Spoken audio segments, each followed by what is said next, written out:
तो पहले देखते हैं इसका व्यास निकालेंगे, ठीक है। तो देखते हैं यहाँ से लेकर के यहाँ तक इसका आया व्यास आया, ठीक है। अब इसी को देखना है, हमने क्या करना है, इस सर्कल के ऊपर लगाना है इसको।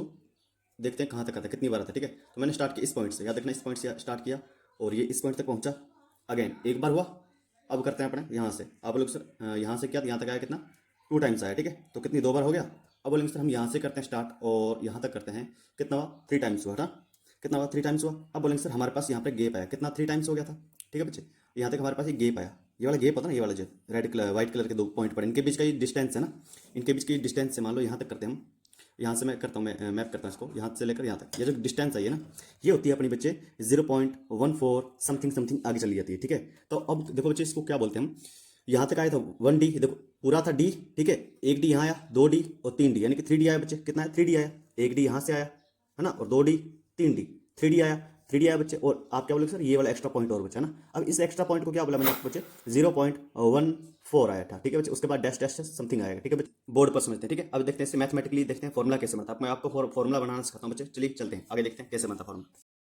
तो बच्चे यहाँ से आया हमारे पास कितना 0.14 डैश पॉइंट पॉइंट, मतलब समथिंग वैल्यू चलती रहेगी, पॉइंट के बाद समथिंग वैल्यू चलती रहेगी। और अब देखो बच्चे हमारे पास ये होता है ना, 0.14 point something something something value वाली, ये डी के हिसाब से बढ़ता रहता है। जितना बड़ा डी होगा यानी कि व्यास जितना बड़ा होगा उतना बड़ा ये वैल्यू होती रहेगी।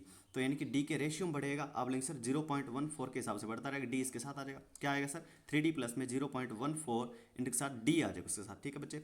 आपके आंसर ये हमारे पास पैरामीटर एंड परिधि आ गई। कॉमन क्या आ गया बच्चे, आप बोलेंगे सर इसमें कॉमन आ गया हमारे पास डी कॉमन आ गया, और 3 प्लस में 0.14 एंड समथिंग समथिंग चलता रहेगा।